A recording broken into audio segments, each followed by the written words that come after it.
Lamar McDonald. I am the mechanic for Water Department, currently stationed at the Public Works Department. Today we will be aligning this Toyota Hilux. We changed some front end parts on it. Now we're gonna get the steering straight. Woo! We out.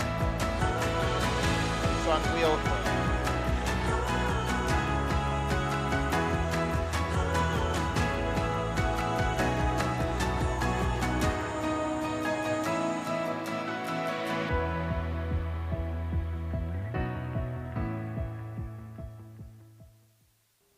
The distribution division is responsible for pipe and meter maintenance.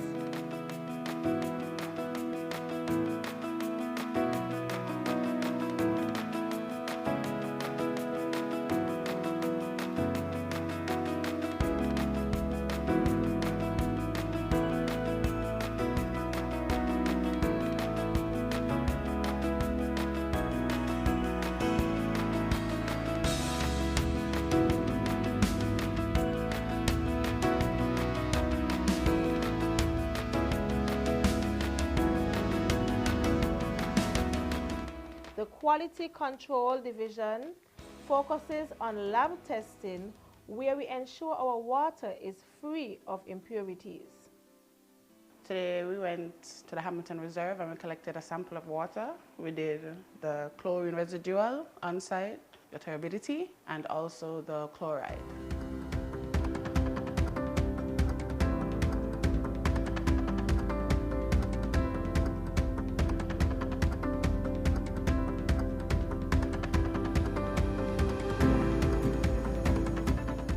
We're doing the fecal coliform and the total coliform. So we do this process at least once a month where we go around the island and we check all the tanks and standpipes and well as well.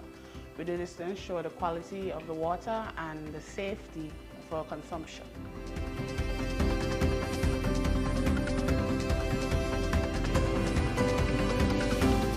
The process doesn't complete today. It completes tomorrow at about the same time because the test takes at least 24 hours to cultivate its bacteria. This is for the fecal and the other is for the total.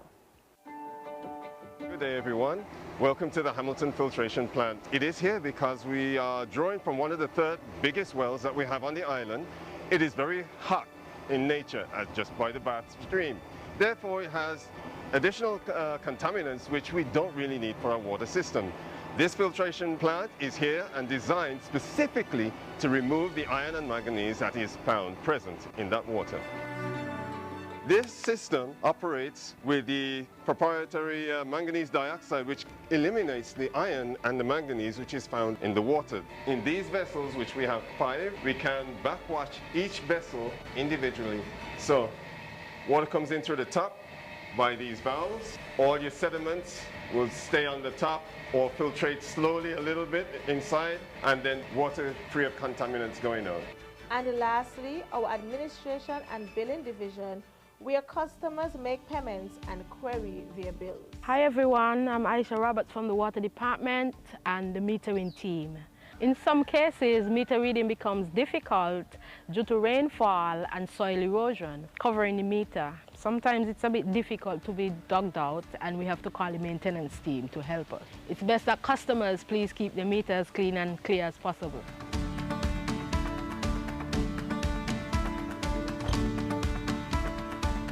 Okay, now we're gonna do a disconnection of a meter.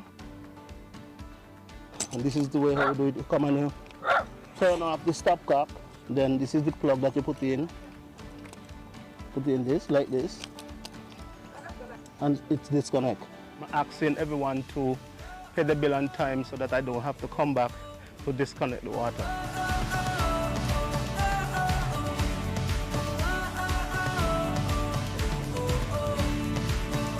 Today we have given you a brief demonstration on basically what we do on a day-to-day basis. That includes disconnection, reconnection, reading meters and changing of stopcock. So basically we were just showing you some of the difficulties we face from day to day. Welcome to the Nevis Water Department billing team. The meter team provides the consumption data to enter into the billing software.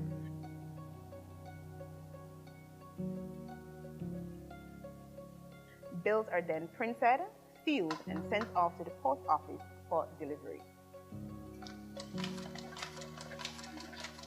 Customers can also come into the office and request a copy from our customer service desk in the event that the bills are lost or just for business use. Can you please pull up the account for Hazel Library, please? I would like a copy of my bill. Thank you. Our cashiers are always ready to assist you when paying your bill. Hi, good afternoon. I'd like to make some payments on my account. Sure. Okay, your balance on the account is $35. The Nevis Water Department team is always ready to serve you, our valued customers. A conservation tip that you can live by: the water you save today may save a life tomorrow. All of our divisions work collaboratively to ensure that we provide the best service to our customers. Follow us on Facebook at Nevis Water Department, where you will obtain regular updates on our daily operations. Additionally, for any water-related emergencies, you are encouraged to contact the numbers that are listed on the screen. Remember, conserve water, as water is life, so we must treat it right. The committed workers of our Nevis Water Department continue to work diligently to ensure that the people of Nevis have a safe, sustainable, and dependable water supply here on the island of Nevis.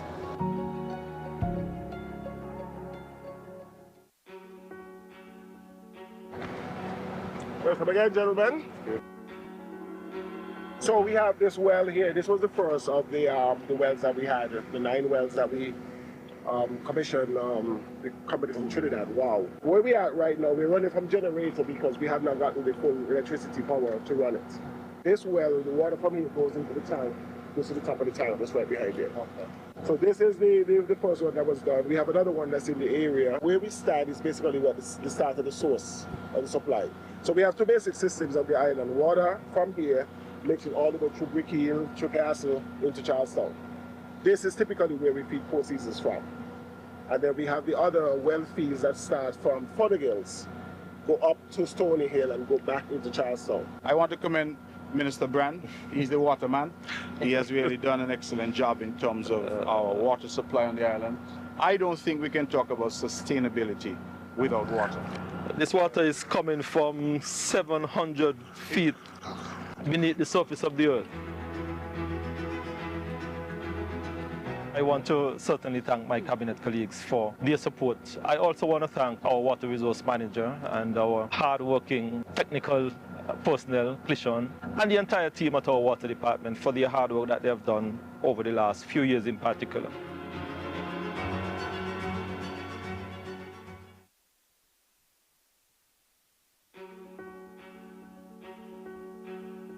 We at the Nevis Water Department is particularly pleased and delighted to be here at our desalination plant. When we think about global warming, this is a good example of what can be the end product of the necessary changes that we will need to make in our water infrastructure. We had a well in the area we down recently, and the added weight was placed on the desalination plant without any disruption to our supply in the areas.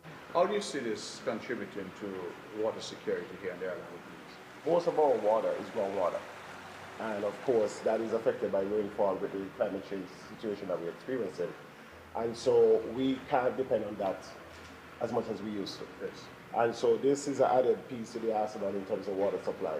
Clishan, in terms of training, the technical aspect, were you satisfied with the level of training available to you and your team? Yes, I am totally satisfied. We had a whole week of training with the guys from Osmoson.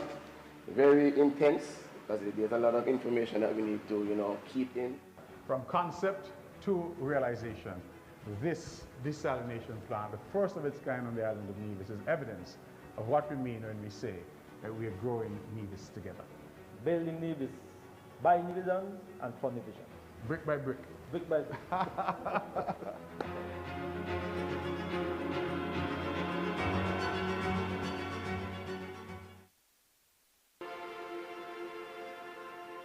So we're pleased this morning to be here at Nevlick, and we have Mr. Stapleton here with us, who is the man who deals with distribution. I just realized going up the Island Main Road from MEMS, going up that side, a lot of new poles have been planted, and sometimes people don't understand why. So I think those kinds of things, just to give us a better appreciation. What we are responsible for is for taking the power from the generation plant to the end user. We had to upgrade some of the poles, and what we did, we brought some of the poles closer to the main road. We also upgraded the conductor and some of the insulators in that area. In recent times, we would have extended the Charlestown feeder so we could make a ring main with Gingerland feeder. So if the power goes anywhere along the line, let's say in Lamper Hill, we could quickly backfeed Gingerland feeder into Cox. Gingerland and cotton ground feeders are the rural circuits, so they carry the most demand. Cotton ground has grown exponentially over the years. We had reduced some of the load from the Charlestown 2 feeder, and that gave us the opportunity now to add some load to Charlestown 1. So we're able to provide a more balanced load demand throughout the island. We just want to ask the general public, when they see our guys in the area, to just be cautious when you're working on the road. Hotline number is 662-5811.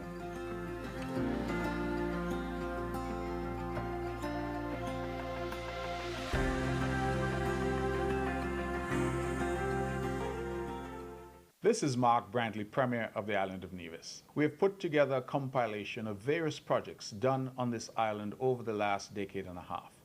The idea is to showcase all that we've done in terms of our infrastructure, our business development, and the quality of life for our people. We welcome you home. Enjoy Nevis. This is your island. This is your home.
Good evening, everyone, all those present here in person, and of course, those who are listening to us online.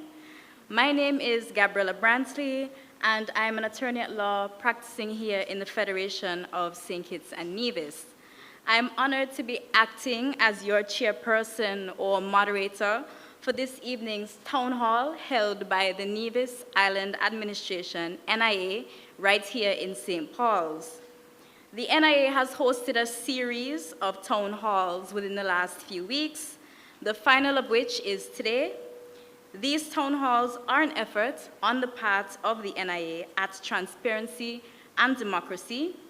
They are an opportunity for individuals in the various communities to hear from the NIA directly on a range of issues or developments within the island, and an opportunity for those individuals to then ask questions and to have their questions answered.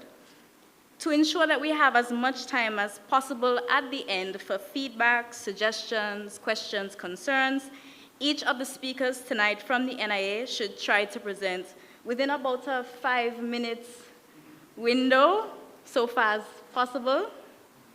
I'm told that we may have a few questions also that can come in online, so I will also be asking those questions from time to time. I'm told Mr. Evelyn will be presenting first tonight, followed by the Premier, and thereafter we'll have Mr. Brand. So without further ado, I don't know, Mr. Evelyn, whether you'd like to commence your presentation. Thank you very much, Ms. Brantley, and let me say good evening to all. It is indeed a pleasure once again to be here at another town hall meeting. It's our final in our series. Let me greet the members here at the head table, the Honorable Mark Brantley, Premier, and the Honorable Spencer Brand, Honorable Janet Nisbet in the audience, Honorable Alexis Jeffers, and all other persons who are here, Mrs. Brantley and Mrs. Brand. We're happy to have you as well. And it's always good to dialogue with the people of Nevis. And there has been so much happening on our beautiful island of Nevis that we thought it best that we should come and dialogue with the people in terms of what is happening and some of the things that are in the future as well.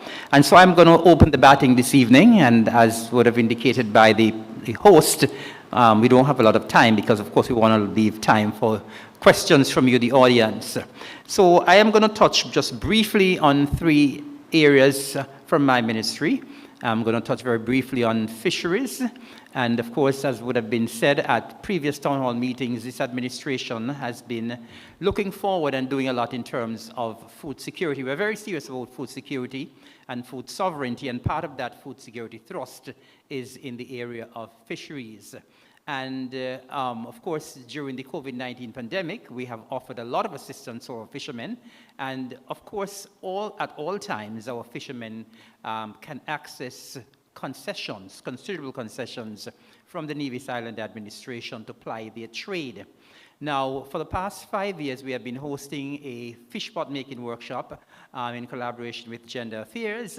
We think that is an art that ought to continue and should not die. And so we have hosted this fish pot making workshop at Jessups for the past 5 years. We've had considerable interest. We've had a lot of interest from young people. We've had a lot of interest from females as well. And so we are happy that we are able to pass this trade on, because unless the fishermen have the tools, which include the fish pots, they are not able to ply their trade. We have also been trying our utmost to ensure that our reefs here in St. Kitts and Nevis, around the waters in St. Kitts and Nevis, are in good condition. Our reefs have been under tremendous pressure with the advent of climate change, and so the Department of Marine Resources have been working diligently to deploy artificial reefs. We have been working in collaboration with SKN as well in terms of certain projects where we can have healthy reefs, because unless our reefs are healthy, we will not be able to have as many catch for our fishermen. We've also been working with the Jessups management team, and we would have recently hosted a FADS, or Fish Aggregating Device Workshop. And so we are working very closely with our fishermen to ensure that they can continue to ply their trade, they can continue to make money from their business, they can continue to provide protein for our nationals and residents here on the island of Nevis. Very quickly, in terms of, I turn to agriculture, and I would have mentioned this at our previous town hall meeting in Handys Road last week, Thursday, but let me say again that the long-awaited and the much talked about broiler processing facility, we should see some work starting on the ground as early as this week. Of course, we have said much about this project. We have been held up by the funding, and we are very delighted now that we are seeing the way to start the project. We want to say a special thanks to the Republic of China on Taiwan for their assistance. They have come to our assistance, and so we have able to start this project. We have signed a contract with a Canadian company, and so work should start on the ground. Of course, we would have done some groundwork even before the start of this facility. We would have done some training where we would have accessed a consultant from Trinidad and Tobago. We did that in consultation with IECA, and someone would have come to train our potential broiler farmers. We would have also had an official from the Department of Agriculture who would have traveled to Trinidad to receive some training where broiler production is concerned. And so we are hopeful that in the not too distant future, we'll be able to make a considerable dent into our imports of chicken into the island of Nevis. We are aware that we are a chicken-loving public. We eat a lot of chicken, we consume a lot of chicken, and so we are thinking that we could save some foreign exchange if we produce a lot of that chicken here on the island of Nevis. And very quickly, let me turn to Culturama. Of course, we know we are in the season of Culturama, and the vibes for the Caribbean's greatest summer lime are certainly building. Yesterday, we had a C-51 bar crawl that took the contestants and the committee members as well as revelers around the island, and they would have made stops at several bars, and I must say that it was seemed to be very enjoyable, and the participants were very much involved. This evening we are having a Calypso tent at MEMS, and so when we are finished here at this town hall, I'm inviting us all to go up to MEMS to enjoy the Calypsos for 2025. Next week, Saturday, the 19th of July, we have the opening of the Cultural Village, and we'll also have the semi-finals, the Soca Monarch, the National Bank Soca Monarch semi-finals. Then the following evening, on Sunday the 20th, we have the TDC Calypso semi-finals. That will be taking place at the David Freeman Center of Excellence. Of course, Culturama this year will run from Thursday the 24th of July until Tuesday the 5th of August. And so we are inviting all of us on the island of Nevis to be a part of the festival.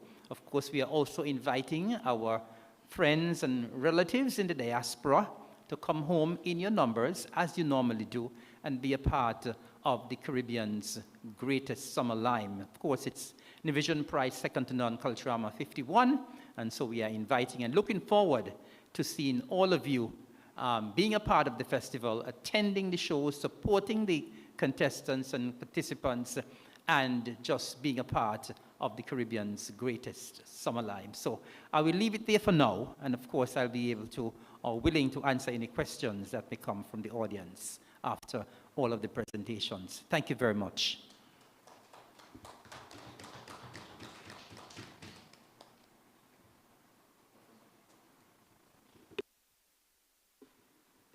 Mr. Premier.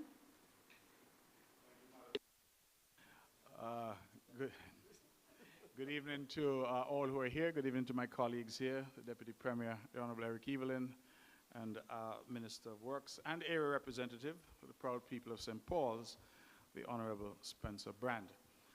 Good evening to those who are listening online. Ladies and gentlemen, I have said this at every of these town hall meetings, and this is the 5th one. This is a town hall meeting that is happening at St. Paul's, which houses our capital, Charlestown. Some may say we left the best for last, I don't know, but we're here in St. Paul's, and I'm delighted to be a part of this team. What we're seeking to do with these town hall meetings, ladies and gentlemen, is really to come into the communities. We recognize that a lot of times the public, members of the public, say that they're having difficulty reaching the ministers, they're having difficulty reaching members of the government. And so we have decided to embark on this series of town hall meetings, of which these first 5 are only the first. We intend, the first batch, we intend to continue this process and to go into the byways and highways, into the villages, the communities, the towns and the hamlets across this island, and to engage with our people where they live. We invite people, of course, to come out to the town halls. We also are transmitting these town halls live via various media, and so we anticipate that the information is getting out there. What for me is critically important is really the opportunity to hear from the people, hear from the public. We say that we serve you, and we can't say that we serve you if we're not prepared to have a conversation with you, to hear your concerns, to hear your views and opinions, to hear the issues that matter to you, and certainly to get from you your own ideas, recommendations, and suggestions. There's a mistake I think that many make, and that is to assume that those in government have all the answers. That is just nonsense. Anybody in government tells you they have all the answers to all your problems, that is utter nonsense. The purpose of a democracy and a participative democracy is really to allow governed and the governor to engage with each other, to share ideas, to share perspectives, and hopefully through that process to ensure that we get the best decisions that are made for the advancement of the people of Nevis. And that is why we're here. I want to take my limited time to speak to two brief matters. You have heard me use the word sustainability quite a bit. I have said time and time again that we are seeking to build a sustainable island. My goal and the goal of this government is that this island of Nevis must become in the Caribbean the best place to live, to work, to do business, to raise your families, to go to school, whatever it is you're doing, that we wish to have this island being the best. And it is on that basis that we talk about sustainability. How do we ensure that not just us at this table, because I think that there are possibly 2 generations, maybe 3 after us, but those of us who are here, but more importantly, our children and our children's children. How do we ensure that we have a Nevis that they can love and cherish, and just as we've enjoyed this island, that they too can enjoy this island? And so a lot of projects that we engage in are all about sustainability. It's all about creating momentum in the community, having projects that add value. I can mention many that are already contributing. The Malcolm Gishard Park, for example. The bars and restaurants and development that we've seen at Pinnis Beach. The water taxi facility. Indeed, I was at the water taxi facility a few days ago, and there was a large cohort of individuals coming off. It turns out that there was a midwifery conference in St. Kitts, and they had all come over from all across the Caribbean in order to see Nevis, and they were absolutely complimentary on what we've been able to do there at that water taxi facility. I can't mention water taxi and not give respect to my colleague and friend, the Honorable Alexis Jeffers, because he led that project. We look at our road infrastructure, our water infrastructure, our electricity infrastructure. All of these projects did not happen by chance, they're not happenstance. These projects are designed to ensure that the people of Nevis have sustainability.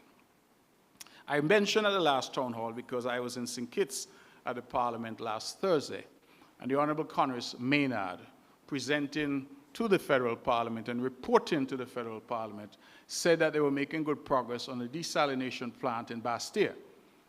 And when it was finished, he said, for the first time in 10 to 15 years, the people of Bastille will have water 24 hours a day. And I smiled because I said, in Nevis, we have been accustomed to water, not only in Charlestown, but all over Nevis, for 24 hours a day for the past 10 years or more. And that, again, did not come about by chance. It came about by investment, by ongoing strategic investment in our sustainability. I want to mention quickly, ladies and gentlemen, our airport. The last major upgrade of that airport was over 20 years ago. We know the difficulties in traveling, getting to and from the island of Nevis. Most of us, in fact, the vast majority of us, are forced to travel through RLB in St. Kitts. And whilst there's nothing wrong with using the airport at RLB, we also know that in order to develop, in order to spur business, in order to grow tourism, air transport is critical. We look across, we see what Anguilla is doing, Anguilla could have said, well, we're close to St. Martin, we don't have to spend this money, but Anguilla recognizes, just as we recognize, that we need to invest in order to grow. And so we have come up with this project, and we are hopeful that that project is going to start very soon. I am pleased to report that the funding that we've been waiting on from the St. Kitts Nevis Anguilla National Bank is now in hand. When I say in hand, it was approved some time ago, but it is now in our account, and we start to pay out landowners in the area, we hope, this week. And so what that would mean is that the ability then to embark on the project, have the lands without which we can't do the project, and that was our major holdup at this point, that we will be shortly there. So we anticipate that we start those payouts this week, and the landowners who have been very patient with us, I want to thank them, and to let them know that their lands will be critical in order to us to develop this island of Nevis and ensure sustainability going forward. When that airport facility is done, we anticipate the ability to have flights coming in directly from the U.S. mainland, parts of the U.S. mainland, particularly the eastern seaboard, which is the main market for us in terms of our tourism. So again, not happenstance, certainly well thought out, and we've had already a series of town hall meetings dealing with the airport project, and certainly we have shared information. I think we've had 3 or 4 such meetings all across the island. The second, in the limited time that is allotted, I just wanted to update you on the 911 system. Many of us, and if you're here tonight, I pray that we're all healthy and in good form and fine fettle. But we don't know when the next emergency is going to happen. We don't know when we will need, whether it's the police, the fire and rescue services, or the EMTs and the hospital services. And for a long time, we know that the 911 system did not operate properly on the island of Nevis. I have heard reports that sometimes you call 911, somebody in St. Kitts picks up, and vice versa. And so we partnered with the Four Seasons Homeowners Association, and one of the homeowners there, an Anne Hiley Gergel, she's a nurse paramedic and EMS instructor, and they have spent, I don't have the precise figure, but I know it's over $500,000 so far, developing the infrastructure and providing the training. I believe it is a matter now of record that we have 13 certified emergency dispatchers trained to an international standard who have come on board with the Nevis Island Administration through this initiative. I want to thank the Honorable Janelle Nisbet and her team. They've been the ones spearheading this particular initiative. And why, may you ask, am I updating you now about it? It's because I have just got word that all the final testing has been done. And the system, therefore, is now ready to go live. Now, the reason that we had that delay is because we were still having difficulties of when the 911 is picked up in terms of St. Kitts and Nevis, how do they relay, how do they ensure that people are getting the care and the attention they need in the shortest possible time. So I want to also thank, I think I saw him somewhere, the Honorable, forgive me, he is Honorable, Wakely Daniel, my permanent secretary. He too has been very involved in this process, and he has been liaising with the police and national security side, because this does have a national security aspect, it has a health aspect, and of course it has a fire and rescue aspect. And so I believe that the people of Nevis, again, as we talk about sustainability, should be proud to know that you will have a state-of-the-art 911 dispatch system right here on the island of Nevis with 13 trained professionals who can dispatch, answer your call, and ensure that you get the care you need. And that builds confidence. It allows our people to understand that the care that they need is available to them, and it is something that has not been done before. It is groundbreaking in many respects, to the point where we have, through discussions with the Honorable Prime Minister, as the Minister of National Security said to him that the project is going to be rolled out in Nevis. We will see how it works, and then later we can expand that project to St. Kitts. But for now, the people of Nevis can look forward to a state-of-the-art 911 emergency dispatch system. I'll leave matters there and certainly come back with some more information later. Thank you.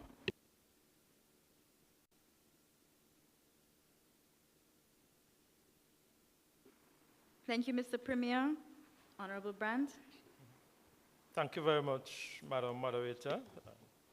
I had a little joke with the Premier a while ago, and I thought I said that perhaps he would say good night, Daddy.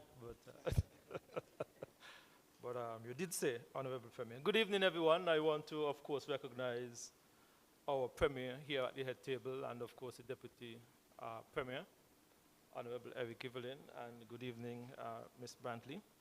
Let me say good evening to all those who are in the audience here tonight and those who are listening via the various online platforms. I want to start very quickly by dealing with what I call a few housekeeping matters. I want to start by offering some words of congratulations to one, Mr. Kevin Barrett and Ms. Farida Hobson for recently being appointed to the National Productivity Council. I believe that this is, in my mind, a big deal for us here on the island of Nevis, because we have the head of our HR department on the island of Nevis being appointed to this National Productivity Council. And we also have on that council as well a lawyer of some long-standing tenure here on the island of Nevis. So I am hopeful that we will get some very good representation on that National Productivity Council. I also want to congratulate Ms. Chanel Skeet from our Nevis Labor Department, who would have been a part of the National Minimum Wage Advisory Committee, because right here at our Labor Department, we have the necessary human capacity to give advice at a very high level. And Ms. Keith was very instrumental in advising what were some of the changes as it regards to our minimum wage, and also give some recommendation in relation to our National Productivity Council. So I want to congratulate those individuals. I also want to congratulate my niece, Ms. Rhonda Fobbs-William, on her retirement. Rhonda has been a civil servant for some 32.5 years. And at the end of June this year, she would have tendered her resignation or retirement as the deputy postmaster in Charlestown. She would have worked at the post office for, I believe it was 12 or 13 years. And she would have rose to the post of deputy postmaster here on the island of Nevis. So I want to congratulate my niece, Rhonda, for her retirement and for her long-standing service to the island and to the people of Nevis. I want to speak very quickly about our water drilling program. You would recall that we entered into an agreement with a Trinidadian company to do some 9 wells here on the island of Nevis. And while we would have spoken about 9 wells, we also ensured that there was a capacity component attached to the amount of wells, which was around 1.5 million gallons. I am happy to report that they would have completed the drilling exercise in the Braziers area. The geotechnical report would have indicated that we would have met water at around 550 feet. And it turned out that the geotechnical report was accurate. We actually met water at around 550 feet. So that exercise is completed, and we are hoping now to do the pump testing over the next few weeks to know exactly how much water we'll be able to get from that particular drill site in Braziers. I am also happy to report that we are making very good progress on a number of road projects here on the island of Nevis. In the Morgan Estate area, we would have completed phase 1, where the concrete work would have been completed in this past week. And we are hoping that over the next few weeks, we can finish some culvert work and move on to phase 2 of that project. We are also seeing some very good progress in the Low Street, Main Street area, directly opposite the Fanny Variety Store, where we would have upgraded some drainage, we would have upgraded some, changed some issue that we have been having there with stagnant water, and we are hoping that we can see that project completed over the next within the next week and a half or so. I am also happy to say to those who are present here and to those who are listening that we are hoping that we'll also embark on some upgrade work with some of the grills and drainage in Charlestown. We are hoping that we would complete that work before Culturama, but we had some delay, and we are hoping that right after Culturama we will get to that project. I am also happy to report that we are taking a very serious look at the Fisherman's Pier in Charlestown. We would have had an estimate for that work maybe over 2 years, 2.5 years ago, and I am waiting for an updated cost. Cabinet have asked me to get an updated cost on that project, and we are hoping that once we have that updated cost, we can find the necessary resources to implement that project. There are a number of areas in Charlestown that is in need of some road upgrade, just as in St. Thomas's, just as in St. James's, in Gingerland, and in St. John's. I would have said at the various town halls that we are not necessarily embarking on any major road construction over the next 12 to 18 months. We are pivoting on those secondary village roads, and we are looking as well at some in the St. Paul's area. So we are hoping that we'll be able to get to some of those in the not too distant future.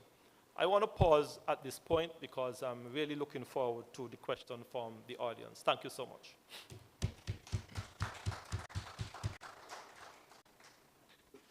Thank you, Honorable Brand. I think that then concludes the remarks, and now we can move on to the question and answer section.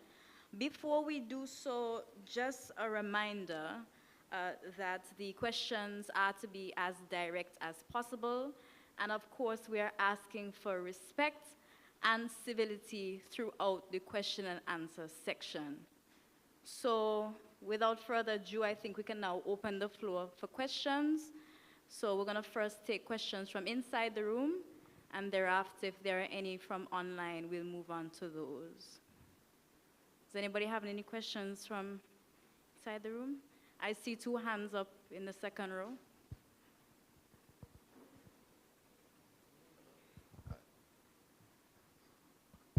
Good evening, everyone. Good evening. Tim Keynes, resident of Hamilton. My question is for my rep. You ended with some of the things that you are planning to do generally, and a little oversight of Charlestown. One of the criticisms that I've heard is that there's not enough being done in town. So I wanted to know if you can highlight some of the things that you would have done specifically for town, and what can we as the residents or constituents expect over the next, over the remainder of your term as representative. Thanks. Thank you very much, Mr. Keynes, and I really appreciate that question. Where do I start, really?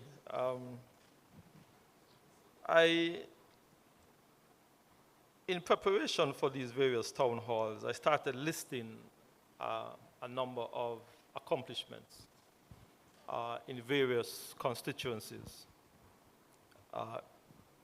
St. Thomas's, St. James, St. George, St. John's, and of course in St. Paul's. And I must admit that I was somewhat a little taken aback, actually, by what I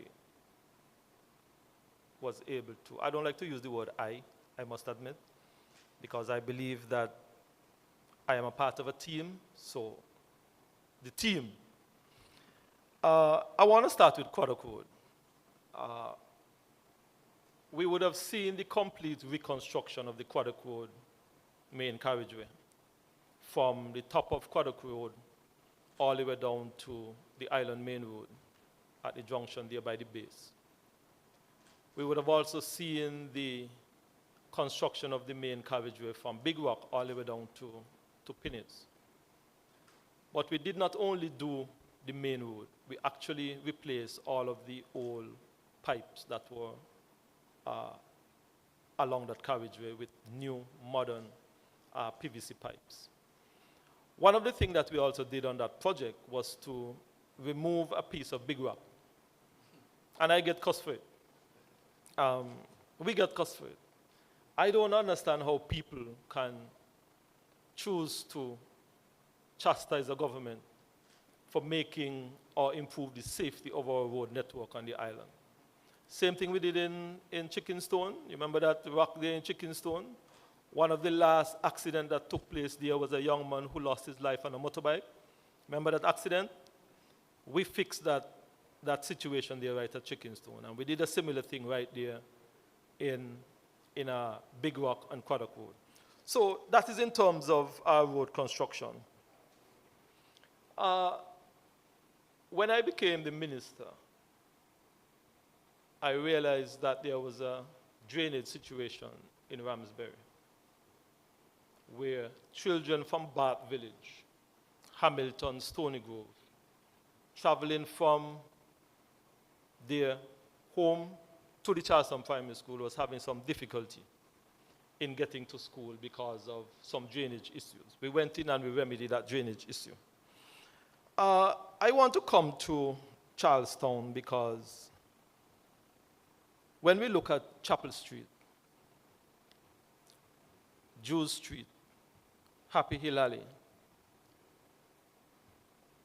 Prince William Street, when we look at what we did around by the Methodist Church, and I'm eagerly awaiting the rededication of the Methodist Church, because I am happy that we were able to partner with the Methodist Church to reconstruct that perimeter wall. We not only reconstruct those perimeter walls, we also created some pedestrian walkway along those perimeter walls.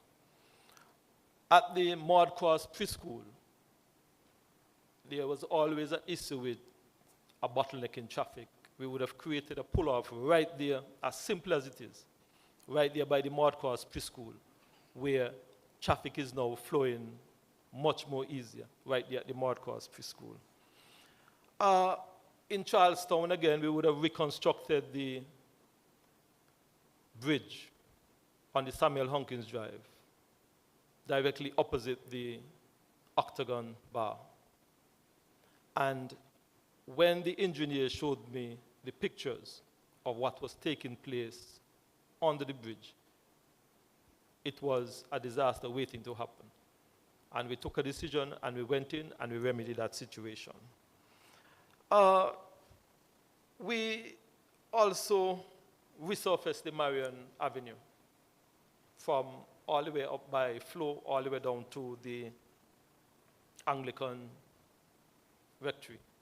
We did that reconstruction. In Stony Grove, one of the first pieces of road that we did that was left by the former representative and the former government was a piece of road in Stony Grove in front of Dale DC Claxton that went west and ended in front of Crown Bakery. We also created an emergency exit right between the Girls Guides building and the Wards building. I remember that conversation after some very heavy rains. Brian Dyer, Dale Claxton, and myself standing right next to Powell area where we watched the water overtopping that Powell Bridge. And persons traveling from Charlestown were not able to exit Charlestown. We took a decision right then and there to create an emergency exit. We charged Mr. Brian Dyer with that project, and he was able to source the funding and implement that project. That, for me, was an exercise in improving safety for not only the people of Stony Grove or Charlestown, but the whole of Nevis. Because if you had flooding in Charlestown, it was creating a problem for persons to actually exit Charlestown over the Powell Bridge. We've done some improvement in the complex, in front of the complex area. Let me speak about housing. I am not the Minister of Housing. When I became the representative, the Nevis Island Administration, I don't believe that they had 1 square foot of land owned in Charlestown to do any housing project. I went on what I would call a scavenger hunt. And there are some lands around Charlestown, but you have to bargain hard to get the right price. We were able to acquire some lands at the top of Craddock Road, where I believe some 22 homes, 22 families have been able to access affordable housing. There was no land in Charlestown. We also would have acquired some land in Hamilton, where an additional 12 or 14 families were able to access affordable housing. There were no land in Charlestown. I want to also look at water. I have a long list, and you could tell me when you want me to stop. Water, and the Premier spoke about sustainability, and we have the Minister of Agriculture, and we had in the room the former Minister of Agriculture, and they put a lot of pressure on me when it comes around water because of agriculture and food security. When I became the minister and the representative of Charlestown, there is an old stone tank in Hamilton. It may have been damaged even before CCM came back into government in 2013. It was left abandoned. That stone tank is as solid as it was built in 1904. It was constructed in 1904. If you go to Hamilton and you look at the stone tank, you would see the year 1904. I took a decision with my limited background and experience in steel to have erected on that stone tank a steel frame roof. That stone tank is now holding 140, 150 gallons of water for the people of Charlestown. We also erected a 400,000 gallon water tank in Hamilton, not only for the people of Charlestown, but for Bath Village and all the way down to Four Seasons. There was an old fiberglass tank there in Hamilton that was not really doing anything. It was actually leaking. Sometimes when you go in Hamilton, you see all the water running down Hamilton Road. That was because the tank was leaking. We were able to fix that. Well, the Premier is whispering to me to the water filtration plant. I met, in my mind, one of the most craziest things I've seen any government have ever done. I met a well in Hamilton, which was one of the most highest yielding well on the island of Nevis. You understand me? Producing over 250, 300 plus gallons of water per minute. It was capped off because it consists of some high concentration of manganese. And I said to myself, there must be some technology. We are in 2017, 2018, 2019. There must be some technology somewhere in the world that can fix this problem. I did my research. I took to cabinet this proposal to install a water filtration plant at Hamilton.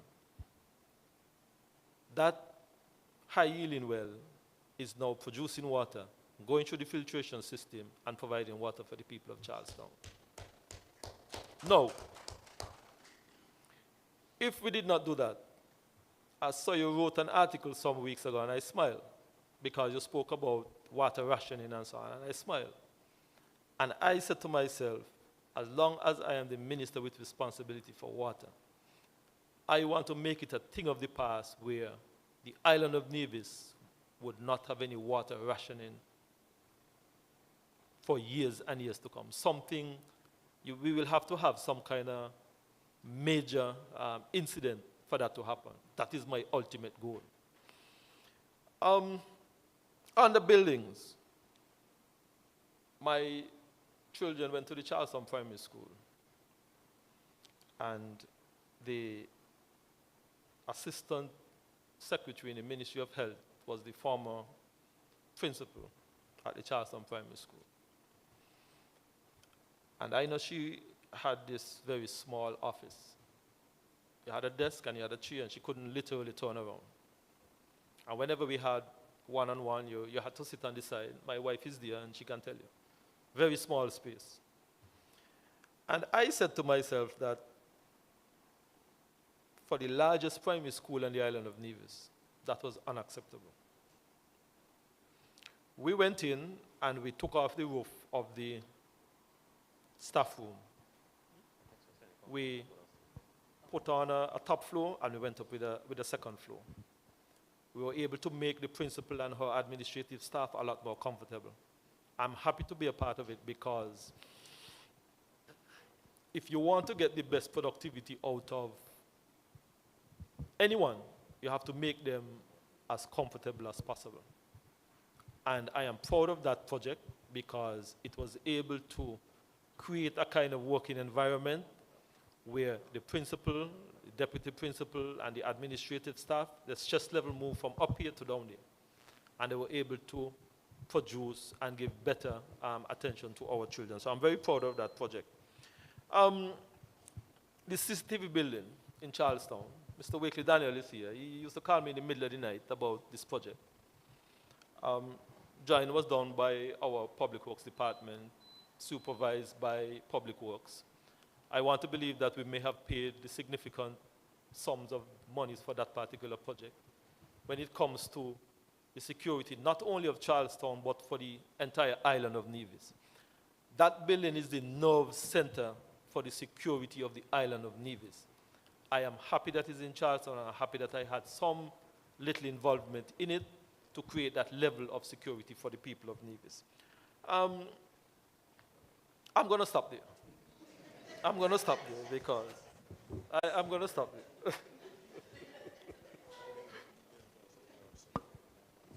Well, so the Premier is also now saying that that building is also the nerve center for the 911 system. So, like I said, I'm going to stop there. Thank you, Honorable Brand. I think we have a few more questions in the second row.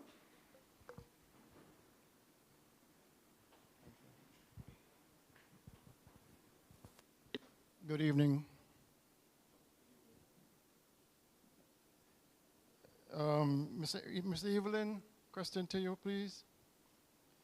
You mentioned in your presentation about the poultry processing plant that its construction will start forthwith.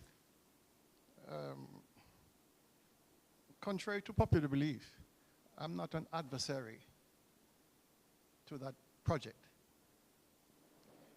But could you please give us an idea of the global cost of the facility that's to be constructed, including, of course, the building, labor, and all that cost? Because I know there was a complaint that the initial estimates given were a bit high based on what was presented in the 2024 budget presentation, that the cost was a bit inhibitive or prohibitive. So could you give us some idea what the cost it is that you have now negotiated for that project? Well, as I indicated, we would have signed a contract with a company, a Canadian company, and the contract that we would have signed, it's over $575,000 US. The initial quotations that we would have had in the past, which you indicated, of course, they were prohibitive. They were in the region of 3.8 to 4 million EC dollars. And that is the reason why the project has been delayed, because we weren't able to find the funding to do the project in that region. So the Canadian company now is going to charge us $575,000 US, which is a far cry from the 4.8 or the 3.8 to 4 million EC that we would have had quotations for. Apart from the contract that we signed with the $575,000 US, the administration will have to do some finishing work on the building, and we would also have to pay for the importation of some of the material from Canada as well.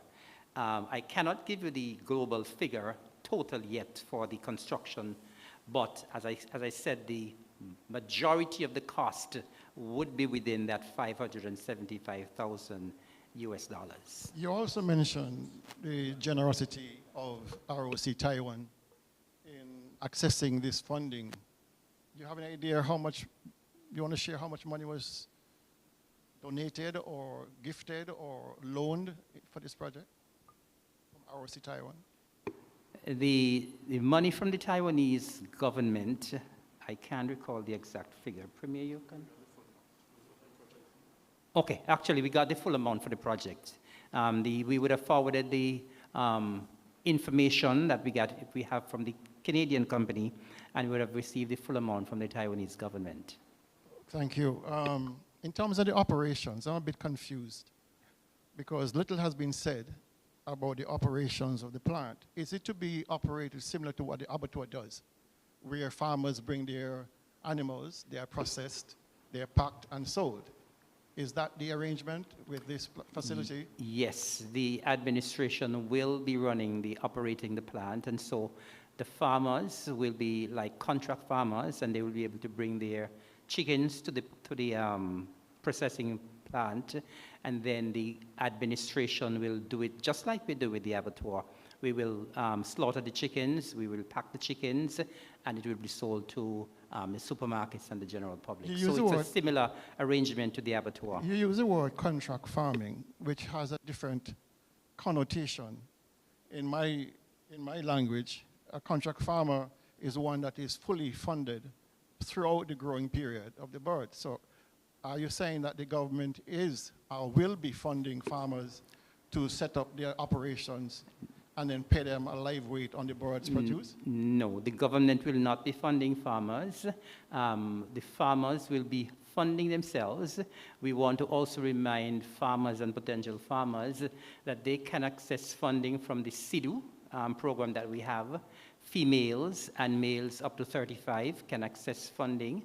And of course, apart from the funding that they can access from SIDU, they can access funding from the commercial banks as well. So the government or the department or the Ministry of Agriculture will not be funding the farmers. We will be providing technical advice as we do to other farmers. So it's not contract farming then? Basically not. Well, in essence, it could be contract. You could also consider it as contract farming because in contract farming, you do not necessarily have to provide the funding. Contract farming could also mean that you have the contract with the farmers that when they produce the birds, they bring the birds to the facility. All right. You mentioned... I'm sorry, Mr. Daly, to interject. One more question. I see some more questions coming from the back, and I know we have very limited time. I just need to finish, Mr. Evelyn. One more question, One more question, yes. Okay. Thank you. Mr. Evelyn, you mentioned fisheries, the work done in fisheries, fish pot making workshops, artificial reefs, FADS workshops, etc., etc. I have no issue there. This does not build a fishery sector. What you mentioned does not build a fishery sector. I like to pretend I'm a fisherman. I have a boat. Me and my brother, we go fishing. And it's a hell of a thing when it comes to bad weather or even just minor repairs to get the boats out the water. There are no ramps at all in the entirety of Nevis. There are 7 fish landing sites on Nevis, including Charlestown. There are multiple ferry operators owned by Nevisians who can't or struggle to get their boats out the water safely. The only place in the entirety of Charlestown to get the boats out of the water is at Gallows Bay on the southern end. The Fisherman's Pier, Mr. Brand mentioned that they're going to do some work for it. I'm glad to hear that. It's been a long time coming. I hope that is true. My question, Mr. Evelyn, in that regard, is this. What are your plans, or the government plans, to enhance the marine sector? Because what you mentioned are peripheral things. How are you going to manage enhancing the fisheries sector, the marine sector, without, 1, infrastructure works in terms of boat ramps, 2, adequate moorings, adequate piers, 3, marine refueling. Right now, all the boats, every single boat has to go to Port Zante for refueling, every single one. It's a really difficult thing to maneuver. And these are the kind of things that build a sector. What you mentioned about fads and workshops, those are fine. Those ancillary, fine.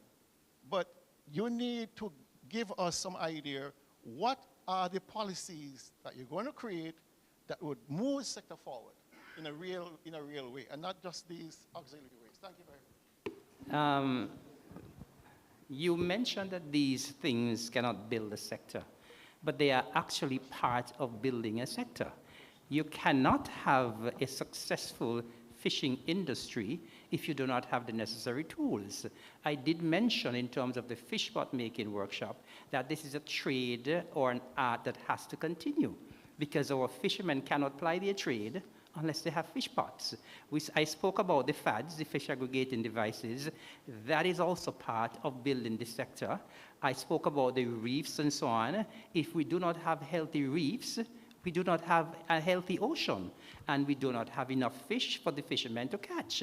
So if that is not part of building the marine sector, what is part of building the sector? I also spoke about the concessions that all fishermen are able to access. And the results are there in terms of when our fishermen access these concessions. Our fishermen are able to access concessions on boats, on boat engines, on vehicles, on all aspects of their trade. And so that is actually a part of building the sector. Yes, we need more infrastructure, and the plan is to build more infrastructure when we can access the funding.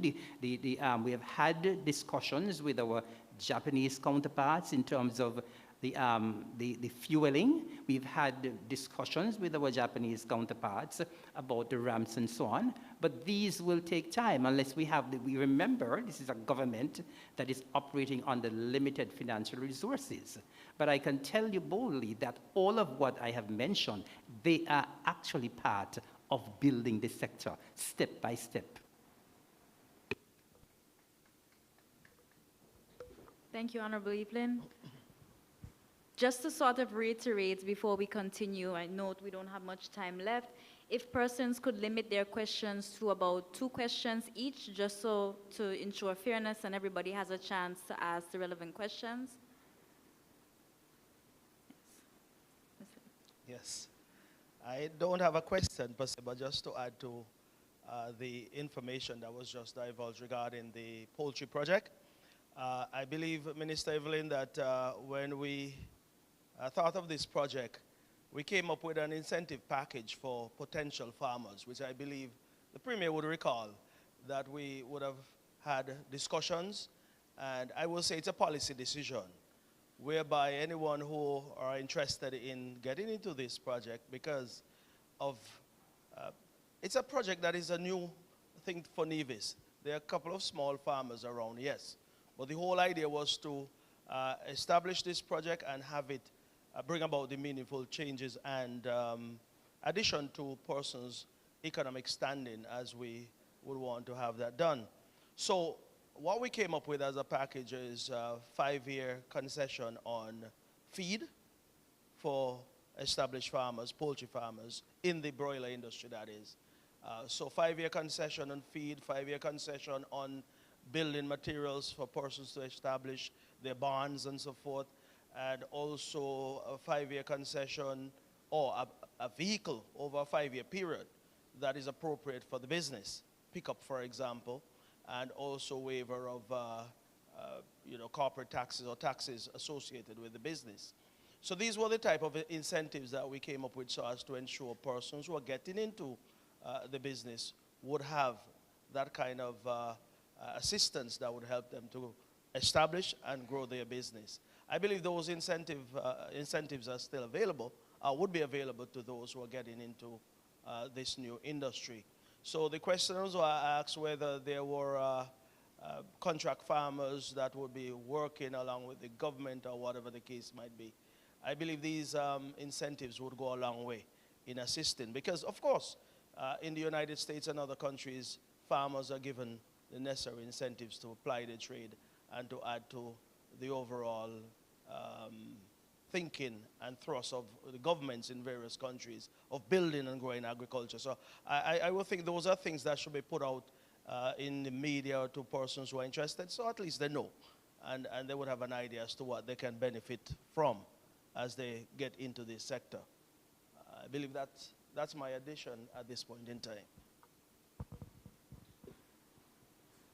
Thank you, Honorable Alexis Jeffers, for the question here. Thank you, Madam Moderator. I have two interjections. An observation following on from what Minister Brand had presented with respect to some of the works done in Charlestown and island-wide to some extent, and then I'll have a question for Premier Brantley. Minister Brand, you mentioned the work done on Croddock Road, and I commend you and the administration for that, and all of the other works, of course. But one observation, maybe it's personal, maybe it's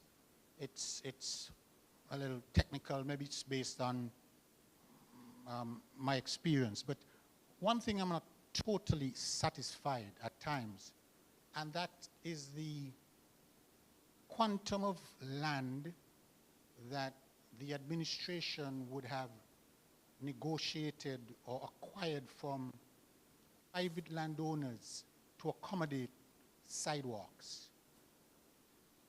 What I mean by that is, I think we can do better in terms of acquiring more land to establish or provide at minimum, if possible, a 4-foot wide sidewalk. Maybe 3, depending on the circumstances with respect to that particular plot. But take the same Croddock Road, for example. We would have done, or the administration would have done, Public Works built or funded some very nice walls for private landowners. But at the end of the day, you find that we still do not have as wide a sidewalk as we could have had if, I think, a better or stronger effort, a more assertive effort, maybe, with the landowners.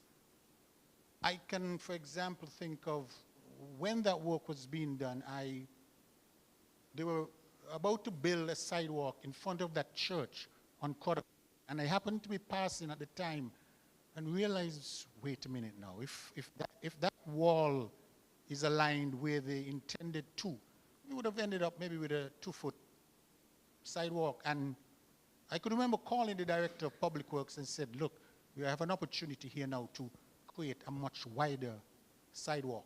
So the point I'm making is that I think going forward, yes, I commend the administration on what they've done in terms of acquiring land and providing sidewalks, but I think we have missed the opportunity to do a little better or a lot better in terms of acquiring more land to provide a wider sidewalk.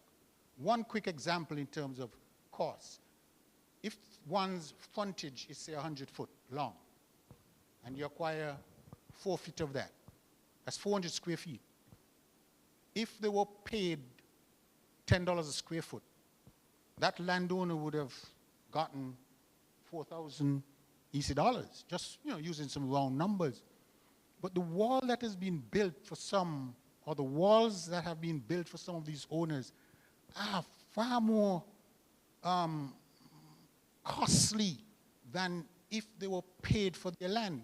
So the point is, I think landowners should be happy that government and Public Works is willing to build a quite costly and aesthetically pleasing wall on their property. So again, I think we need to put a little more effort into acquiring more land to have at least a 4-foot wide sidewalk, or if not possible, maybe a 3 feet wide sidewalk.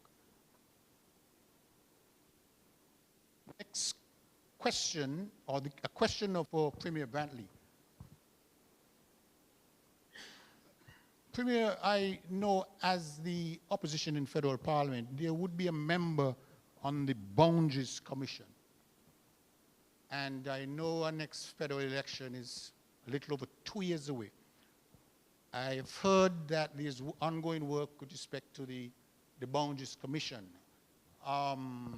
Based on your knowledge, if you do have any knowledge of the work that's ongoing, can we expect boundary changes if the next federal election run its full course,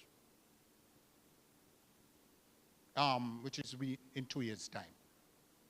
Those are my contributions. Mr. Perkins, thank you for the question. I don't know. I say I don't know because you're right, the commission has been meeting. I have appointed 2 members to that commission, the Honorable Alexis Jeffers and the Honorable Sean Richards. I have not yet seen a report from the commission itself. I know they have had meetings, but I do not yet know what the report looks like or what it is likely to look like. So I'll have to just ask you to be patient on that one. The question of how soon that's going to happen, I don't have control over. We have to wait on the commission to do its work. And as soon as I have that information, I will, in my usual course, bring that information to the public. But it will be difficult for me to sit here tonight to tell you that changes will happen. What I will say to you are necessary.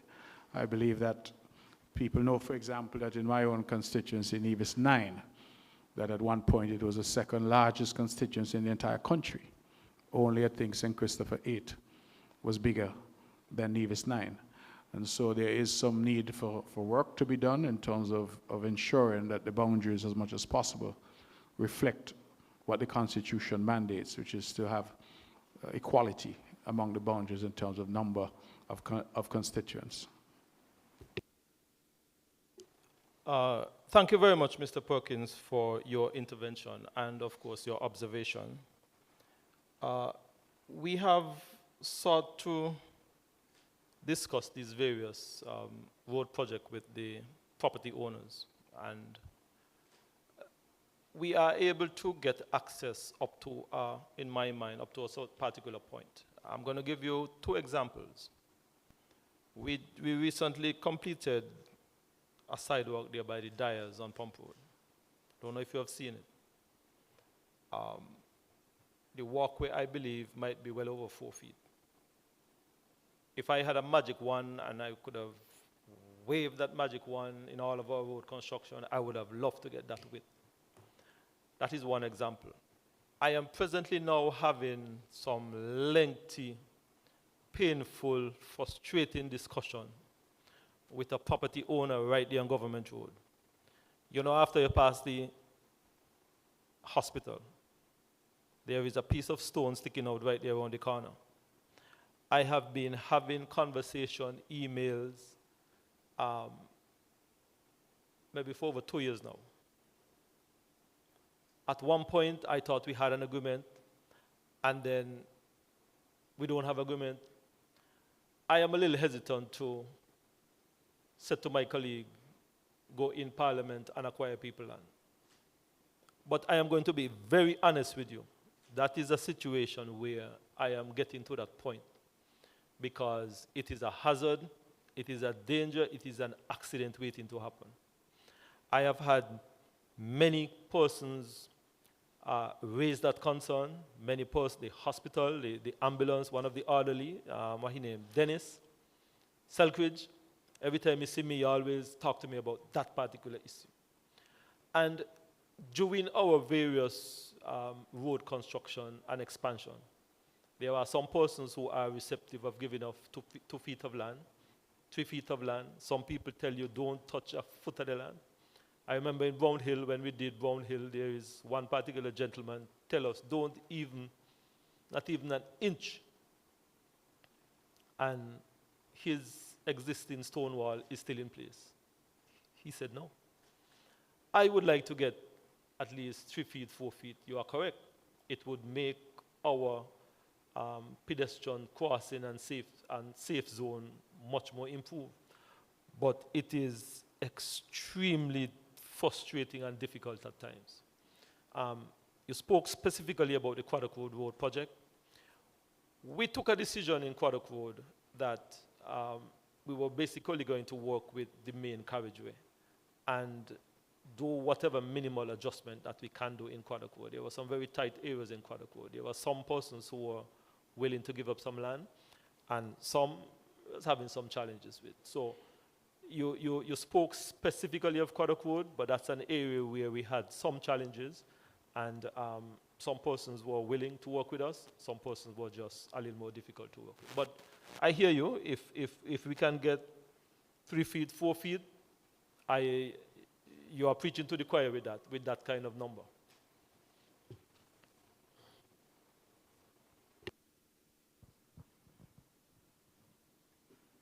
Thank you, Honorable Brand. I think if there are no further, okay, there's one question in the back, and then we'll thereafter move to online questions.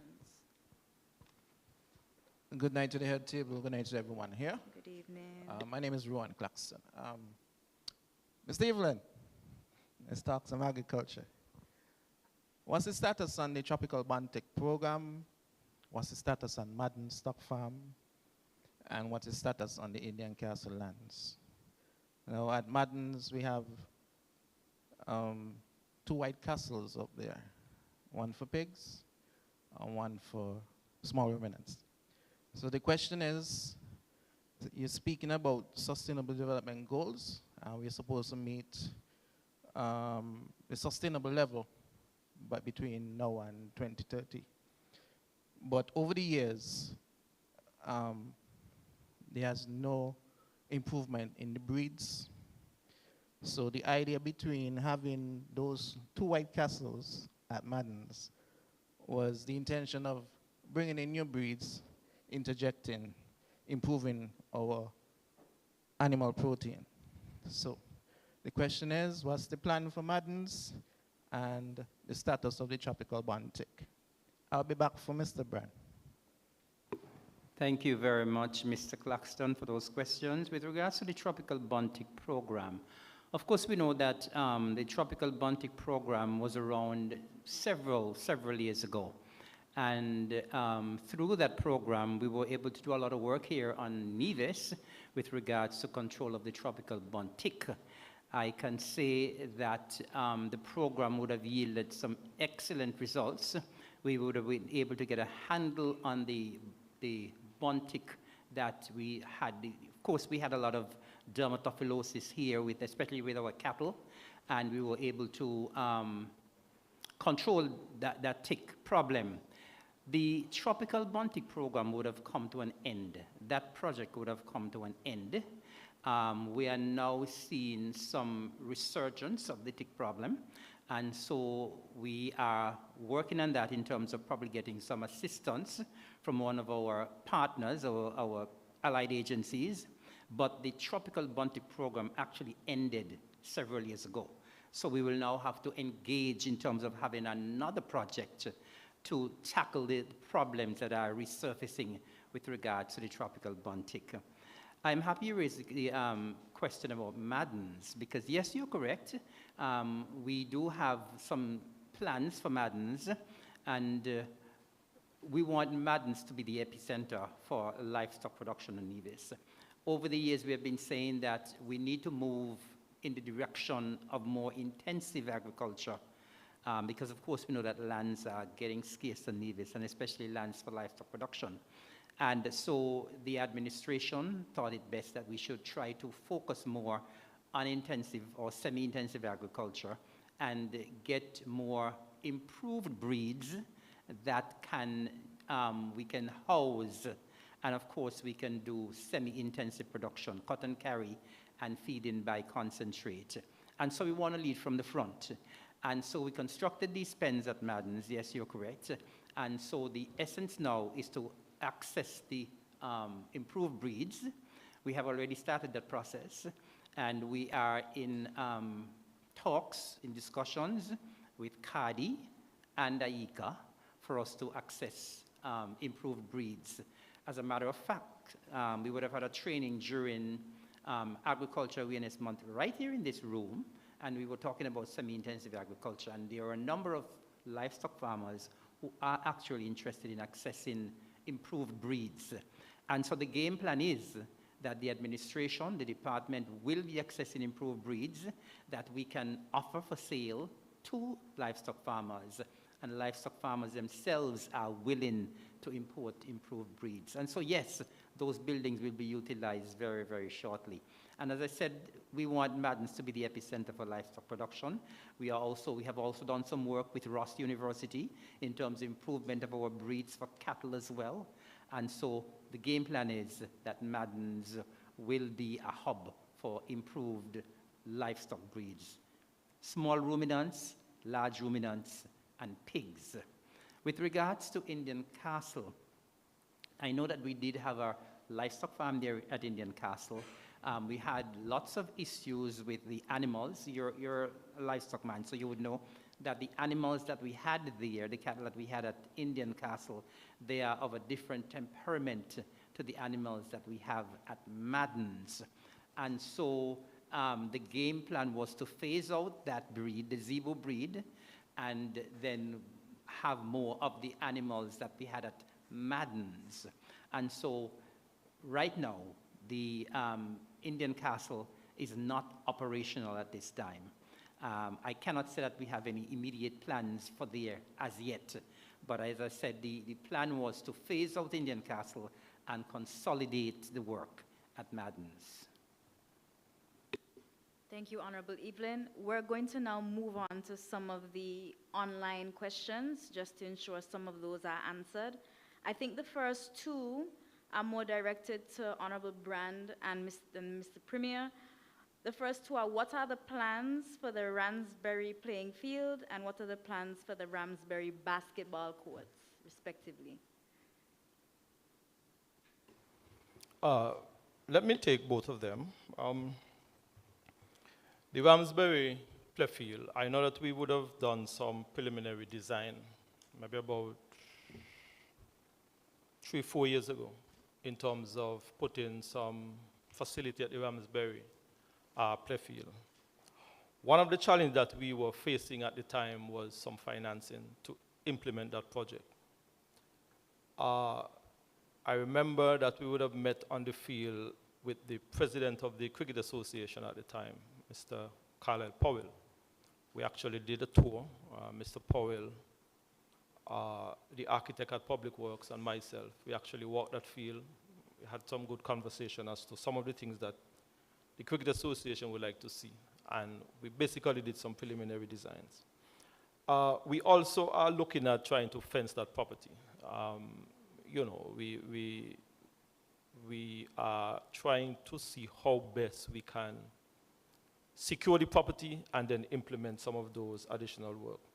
In terms of the basketball court, we just actually received a quotation to have the surface itself repainted, remarked. There was a program done by the Nevis and Ministry of Youth and Sports in terms of the lighting of various facilities throughout Nevis. I am aware that the lights are already up. I believe that they are to finish some connection to the power supply at that particular field and a number of other fields throughout Nevis. We toy with the idea of putting on a roof over the seating, but my thinking is that we may want to take out the wooden seating, because if you notice at the Ramsbury basketball court, ever so often we repair those seating, and for some reason they are just knocked out, kicked out. I believe that some of it is presently out at the moment. I know I would have spoken to the guys at Public Works to try and have them repair.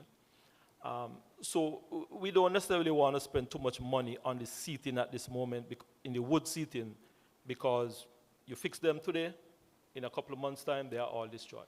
So that is the position in terms of the Ramsbury field and also the basketball court there in Ramsbury as well. Thank you, Honorable Brand. The questions seem targeted at you. That's fine. The next one relates again to Ramsbury. Are there any plans for road upgrades in the Ramsbury area? Absolutely. We have the design for the road network from just below the basketball court, going west, coming down the road along by Mikey Perkins area, turning left, going up to Caribbean Smiles, and then end up at the Wilshires. We have that design. We have been speaking to a number of the property owners. I believe Public Works may have had a conversation, I believe, with Mr. Perkins already.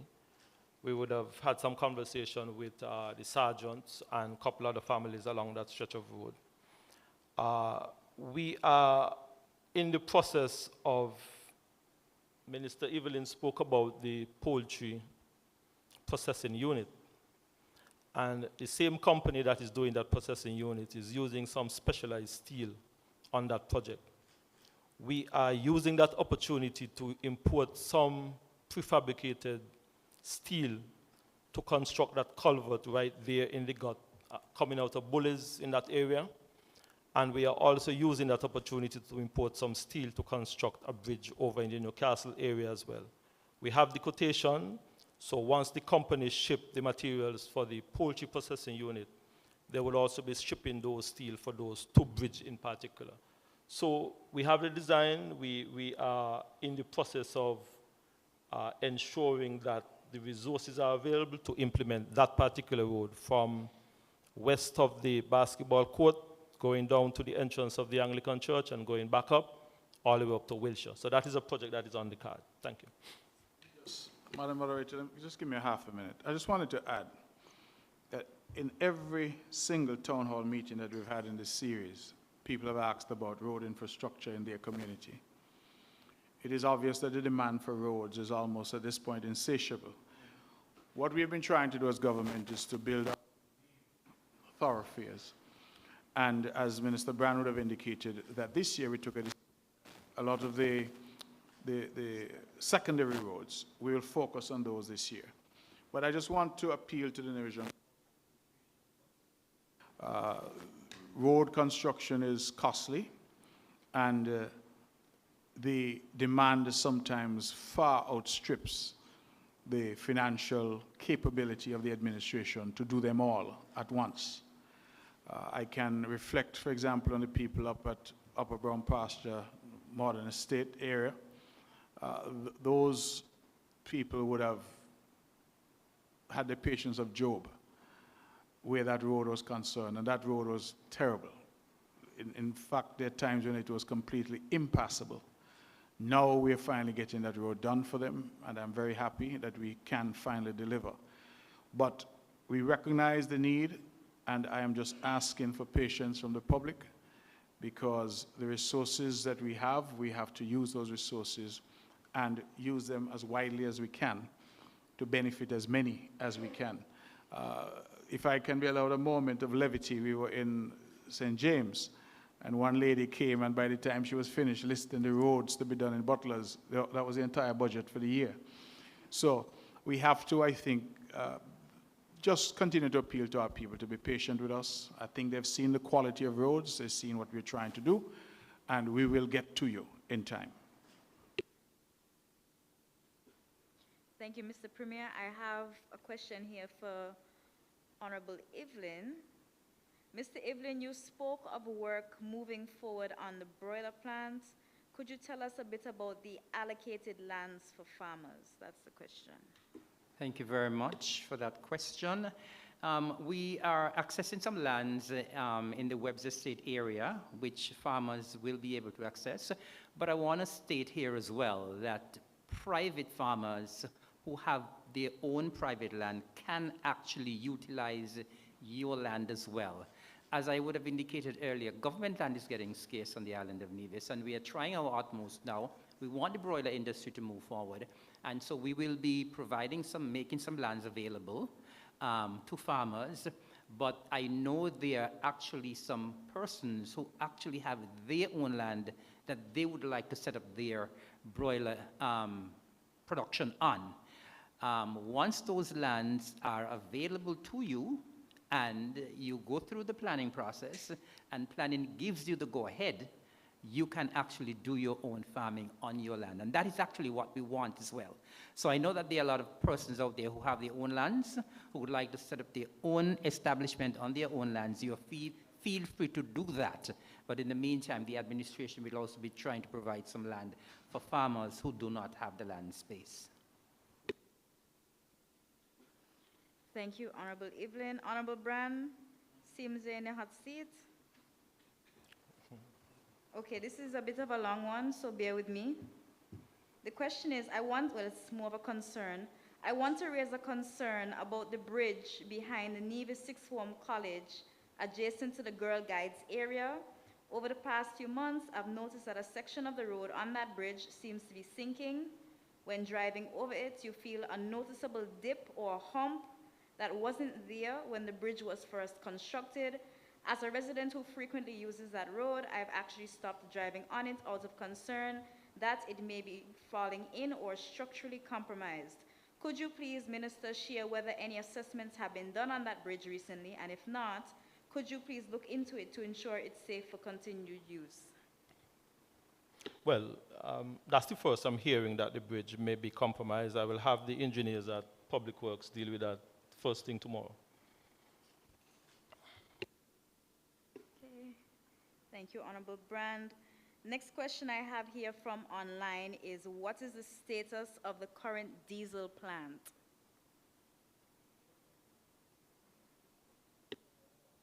I'm not sure what they mean. If they're talking about our electricity, then I think that we have had some load shedding in recent weeks, but that has really been due to the ensuring that we have the ability to overhaul the diesel engines that we have currently.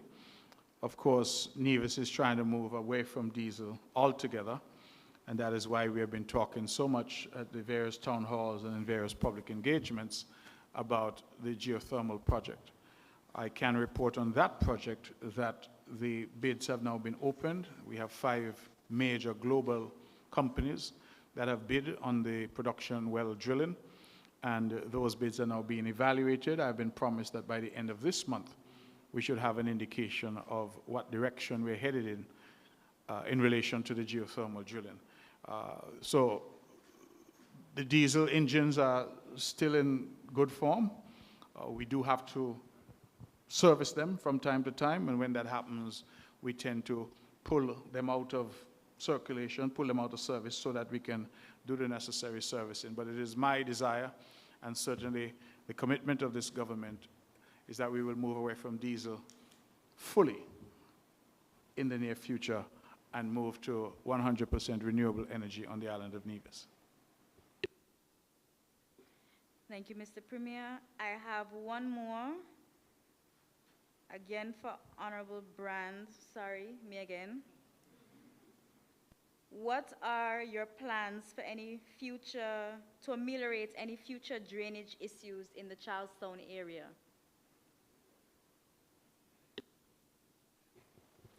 I am not sure if the person would have heard what I said earlier, that we are in the process of doing some upgrade to our drainage and grill system in Charlestown. I am sure that when you drive over some of those grills, they make a lot of noise. We have ordered some cast iron top that we are hoping that we'll be able to replace some of those metal steel grill with. The reality is that Charlestown has a major problem. And the major problem is it is very close to sea level.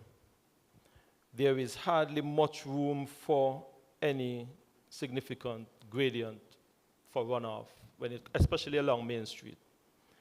Let's take, for example, in the area of by Bodies, going west along down to the entrance of the market and going along the cotton ginnery area.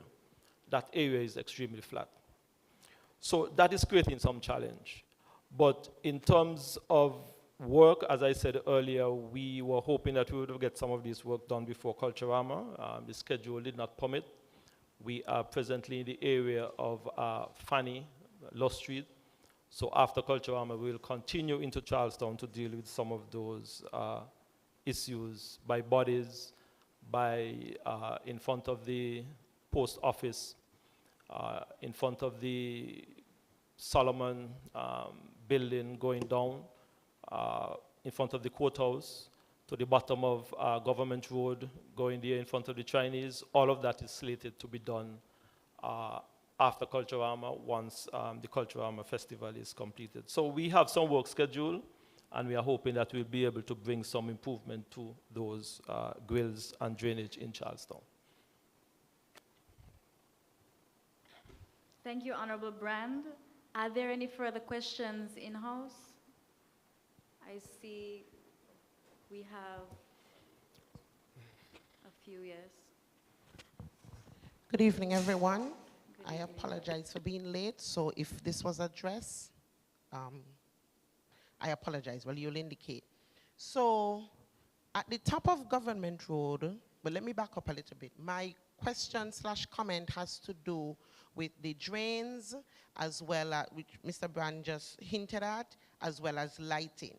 At the top of Government Road, right, there is that intersection to go Hamilton, Stuart Williams Drive, Pump Road, etc. You would recognize that there is a drain that is uncovered and it's very deep. And it starts there, but there, it goes all the way down. On the weekend, someone actually fell into the drain. Not just because it is deep, I think. I think it's also because it's poorly lit. Not that there aren't any poles there, but the lights aren't working, right? And it's about 4 of them in that area that aren't working. What exactly is the situation as it relates to lights on the island? One, because that's just one area, but I know that there are several areas that are poorly lit. Yes, we have some areas that would have been opened up, so we know that those lights were not there before, but there are quite a number of places that have lights that aren't working. What is going on there, it's been quite a long time. I can speak to Plain Bath Estate area, where I frequent, where it's poorly lit and it's heavily trafficked. I remember writing about this. I wrote to the Premier responded. I raised it as a security concern. I was guided by the police. Nothing has happened since, so that's just one area. But at the top of the Government Road, it's really cause for concern because, like I told you, someone fell in there on the weekend. The lady has a cracked rib. I mean, it's really serious. So that's part one. You could go ahead because it's twofold. So it's the lighting and the covering of the drains in that area. Thank you.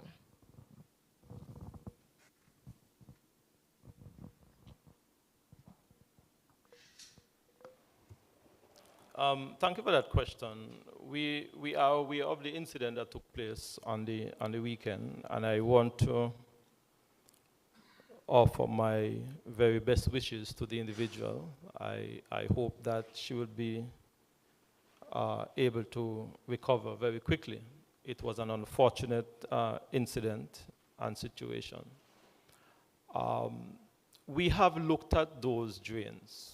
I have a very good friend here on Government Road, a fellow by the name of Mikey Mills. And every time Mikey sees me, he takes my head off. Here is the problem.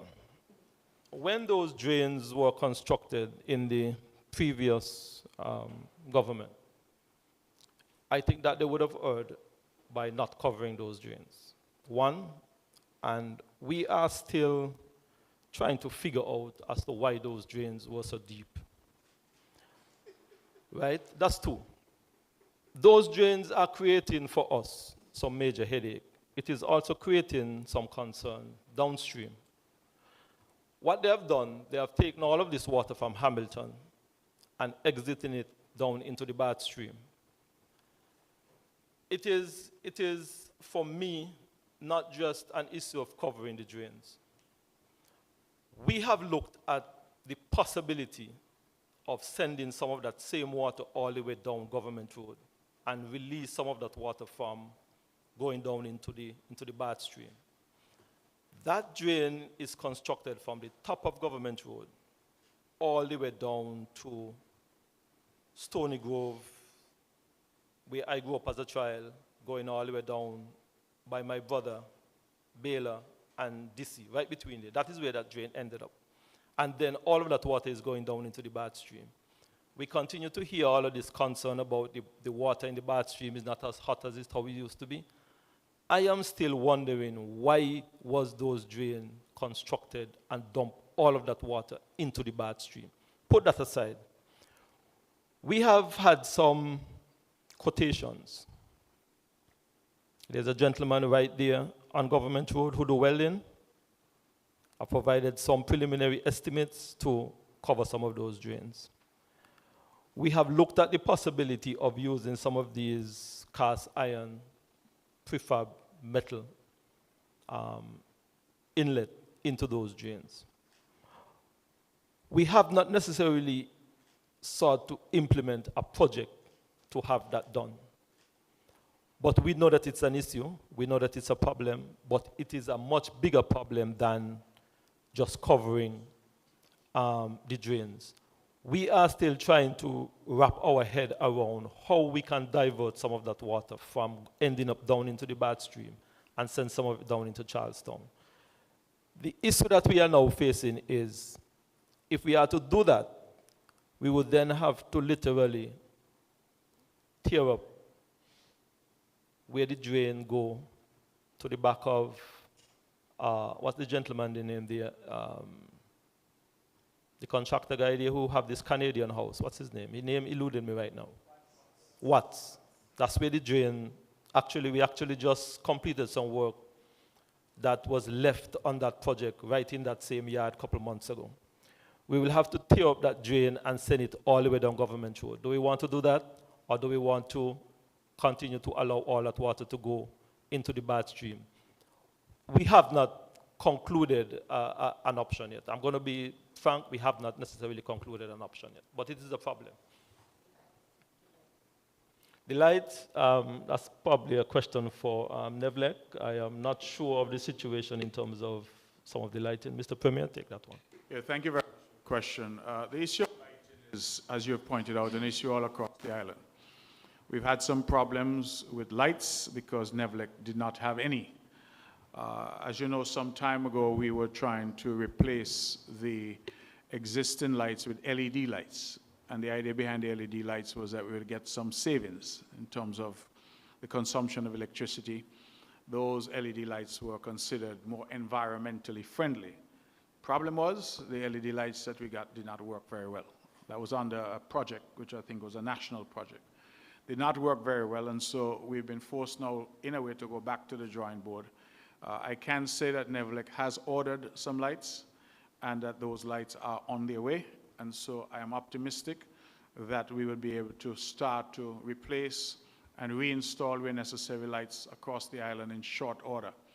I would like to join my brother, Spencer Brand, the Honorable Spencer Brand, in extending my own concern to this individual who was injured, and also to wish that individual a speedy recovery. It is an unfortunate accident, and we are hopeful that at least on the lighting front, we would have some relief very, very shortly. Thank you, Honorable Brandon. Mr. Premier, I think I saw one hand in the back. Mr. Claxton, I think you had your hand up. Yes, just two quick questions. Mr. Evelyn, when the poultry plant set up, what will be the price for live weight for the poultry? Any ideas yet? We haven't worked that out yet, as yet, Mr. Claxton. I mean, you're looking at major investments in terms of producing quality, because I'm gonna predict that you have investors who are gonna give you a top-class production system, and then somebody will just knock up a shed and do something. So I just wanted to know everybody gonna get the same price across the board based on the investment. Mr. Brand, what's the status on the music industry? And specifically the Nevis Symphonic Band, because just like Miss Williams, I'm ready to retire. You know, that's a passion that we both have. I am happy to say to you, Rohan, that we were able to acquire a piece of land in the Hamilton area, directly opposite the Boko Park, just below the Baby Bear Nursery and above the Willits residence. There's a piece of land right between there that the government quietly acquired without too much fuss and rancor. And one of the thinking is that we'll be able to create a permanent home for the Nevis Symphonic Band. We both know, Rohan, that the wind instrument industry in Nevis need to perhaps be expanded. I know that from an education point of view, and Minister Liebert can chime in if he so wishes, there are some instruments that we are hoping that we'll be able to utilize to expand our music program, and in particular our wind instrument program throughout the island of Nevis. I think that it's an industry that is perhaps losing some of its luster, where as a youngster coming up, we take pride in being a part of the Nevis Symphonic Band and playing at these functions and so on. So in terms of the vision and in terms of going forward, we have that area there that we are hoping that we can create a permanent home for the Nevis Symphonic Band. And I'm hoping, Mr. Claxton, that you will be still available to impart your various knowledge to those persons who might be still interested in learning to play a wind instrument. But the project is perhaps contingent on the availability of financing. It is not that the government is not aware of some of the project that it wants to do, but some of our major challenge has to do with the availability of financing. Thank you, Honorable Brand. I think I saw the mic being handed to a gentleman over here. Yes. Good evening. My name is Randy Keynes, and I'm a resident of Government Road. I have been observing some things that are happening in Government Road, and I want to make one or two suggestions, Mr. Brand in particular, as my representative. I realized that there was a sidewalk you started there by Mr. Dyer coming up Pump. Well, I looked at it and it's very good. Please continue it coming straight up, because it's a frightening moment walking down Pump Road with the heavy traffic. And I've also realized that Government Road has become one of the busiest roads in Nevis right now because of the hospital, etc. Now I'm looking at, when we're speaking about sidewalk, I'm looking at sidewalk going down to Jews Baying Ground. And speaking of Jews Baying Ground, I realize that is in a sour state. It's in need of repairs. And I see some walls, Jews Baying Ground. Yeah, the Jews Baying Ground is one of a kind here in St. Kitts Nevis and maybe in the Caribbean. So I want to suggest that we do some work on the Jews Baying Ground. I could suggest some painting as well, and the color could be white and green, if you know, maybe white and blue, or perhaps white and lilac, we don't know. And going down further between the area of Jews Baying Ground and Main Street, I have walked there a few times, and because there is no sidewalk, it's a really scary moment, because you have traffic coming on either side. So I also want to suggest that if we can make it a one-way, with traffic coming up, going up to Government Road. And at the same time, if you make it a one-way, you will have access to sidewalk for persons to walk going down back and forth on that particular road. And then we could utilize the Prince William Street, which is a one-way, going down.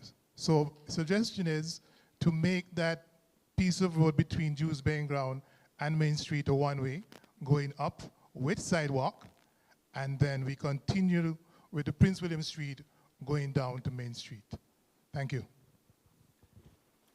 Thank you very much, Mr. Keynes. And the thinking is that we would seek to extend the walkway all the way from Delta gas station all the way up to the intersection of Government Road and the bypass road. Now, if you notice, there is some construction that is winding down that belongs to the Lescott family.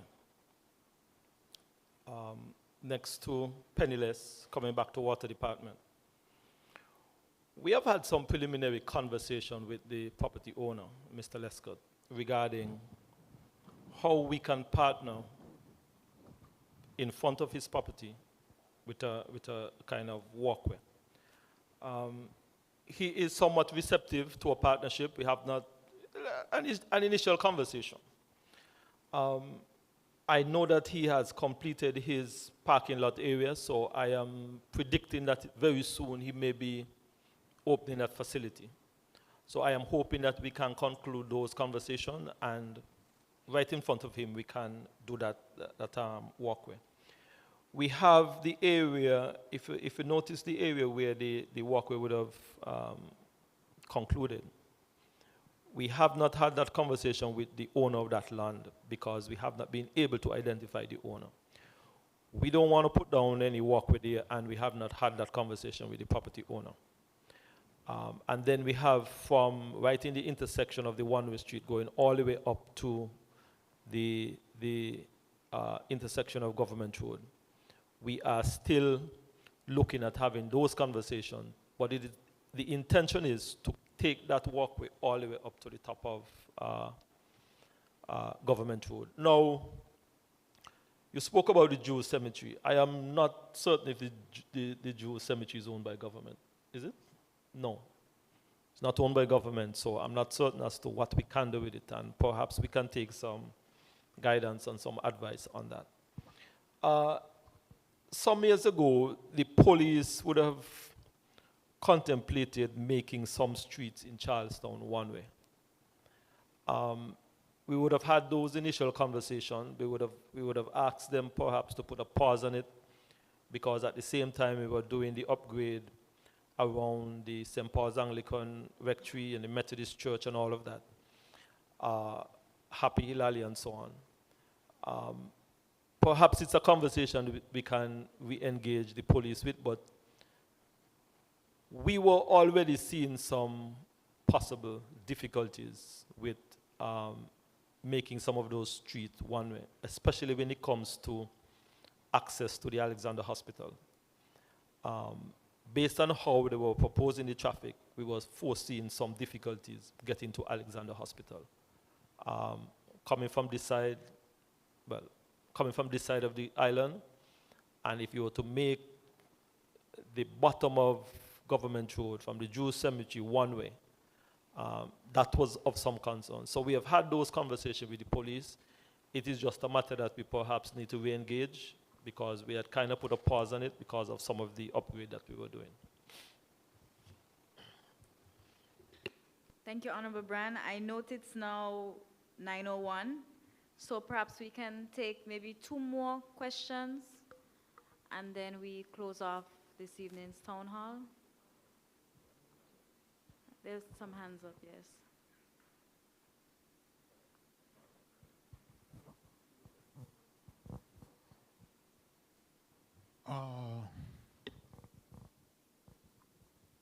Yes, following on from an input from Minister Brand. Yes, Minister Brand, you spoke about an issue to do with some land above the hospital where there's that huge rock that pretty much juts out to the curb of the road. I personally have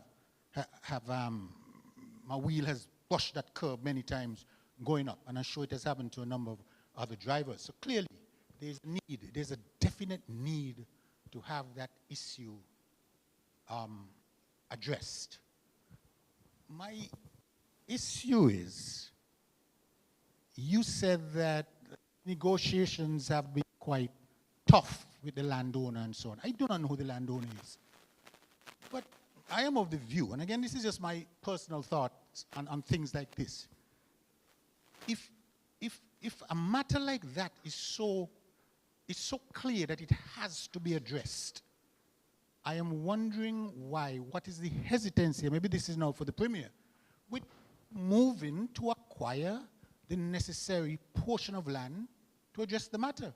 Because at the end of the day, I cannot see any right-thinking citizen would have an issue with government acquiring a bit of land to improve upon a situation like that. And in that case, we are talking about, again, I'm going to use some round figures, maybe 100 feet long, 4 feet wide. That's 400 feet of land. In that area, the value of the land cannot be more than what? A few $1,000s. But at the end of the day, it would greatly improve the flow and the safety to not just motorists, but to pedestrians. So Premier, the Honorable Premier, the question I have for you is, what is the hesitancy with government acquiring lands like this, especially small portions of land? We're not talking acres. Small portions of land that will make a significant difference and improvement to the lives of people. Thank you very much, Mr. Perkins. I don't want to call exact numbers because I feel that I might be divulging information that the landowner and us would have had some conversation. What I will say is that the offer and the area of land that we were acquiring was just around 800 square feet. I know the number well because I've been dealing with it for some time. They started at X, asking price of X, and we were able to get them down to about 1/3 of what they were asking for. Right? We started at X. We were, in my mind, had what I thought was an agreement at 1/3 of what they were asking for. And then they changed their mind. Now, Mr. Perkins, I agree with you that we perhaps need to move to acquire. Because if it's one thing that is in the public interest and the safety of the public is that particular situation. I am at the point where we would have also asked our legal department to get involved. Young Libert, the Jean Libert at legal department was also engaged in some correspondence with the landowner. I am at a point, Mr. Perkins, where I feel that all options have been exhausted. And you are right, perhaps it is now left for us to do what we need to do in the interest of the people of Nevis and the safety. Because I am telling you, that situation is a disaster waiting to happen. And I don't know how I'll be able to live with myself to know that somebody comes around the corner and knocks down somebody, a child or an elderly or whatever. We have been able to fix Chicken Stone. We have been able to fix Big Rock.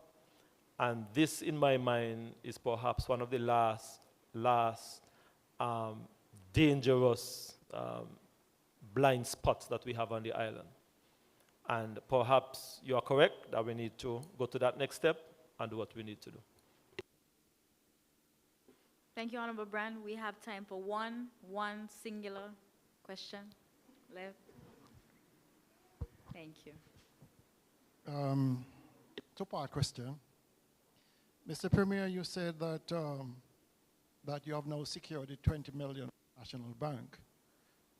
And I know that conversations over time has indicated that there were two possible other financiers, meaning the ROC Taiwan and I think Mr. Drahi.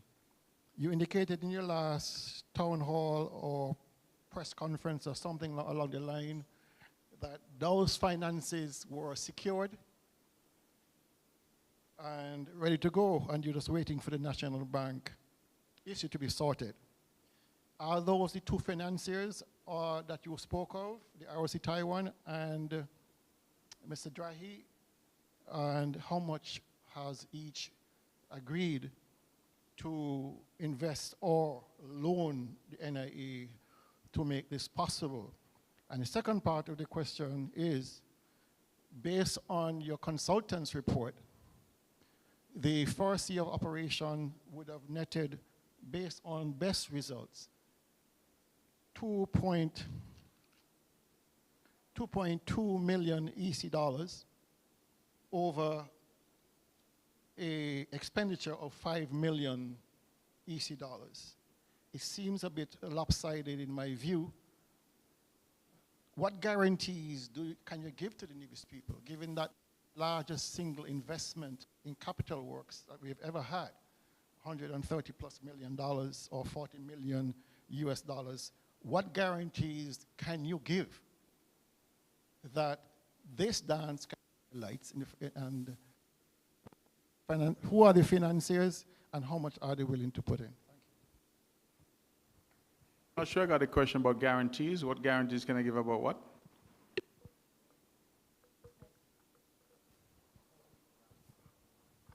The question was, let me preface again, based on the consultant's report. I heard that part. Okay. I'm just curious as to the dance can pay for the lights. My colleague is telling me. That's what you said. Yes, because of the disparity between what is income and what is expenditure. All right. Thank you very much for the question. You are correct that the financing is a tripartite financing arrangement. We were able to secure now some $7.5 million US dollars, 20 million EC dollars or thereabouts from the National Bank. That is for the purchase of the lands. Mr. Drahi's contribution is focused on the east side development. That is the runway, the lighting, the security measures there, the fuel farm, I believe, as well, and the hangar that is to be built there as well.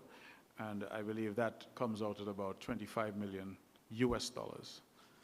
The Taiwanese funding is focused on the land side of that development, and that is the terminal, the expansion of the terminal, the new fire hall, the upgrade of the tower, a new cargo facility, of course the new island main road, because the main road has to be repositioned. That, I believe, is coming out at about 19 million US dollars. We know, because the Taiwanese have communicated, that the funding has been approved, and we are just waiting for them now to send the contractual arrangements for us to sign off on that. Incidentally, on the loan from the National Bank and the Taiwanese funding, the federal government has provided the necessary support by way of guarantee to facilitate those two amounts. So the federal government has been very helpful in bringing this project forward. In terms of can the dance pay for the lights, I think you use a colloquial expression. I think I would ask it this way: can we afford not to dance?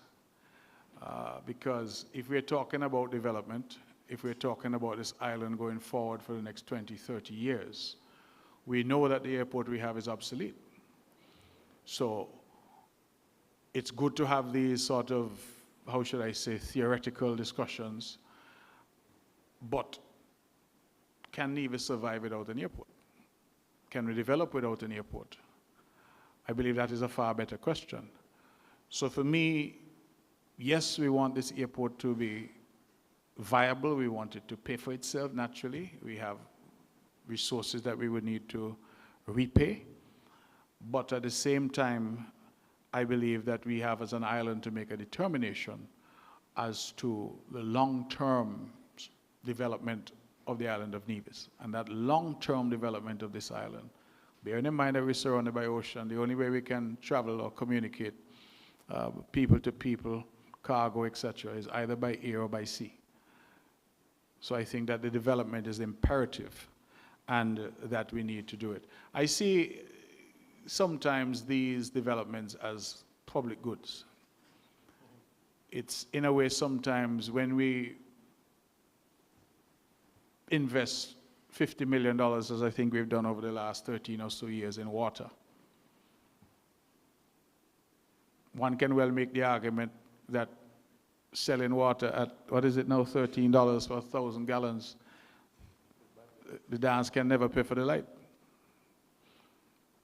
When we invest in roads and we spend $15, $20 million roads and then we charge $320 or so for somebody to license their vehicle, 362, I think somebody says he works out at about $1 a day.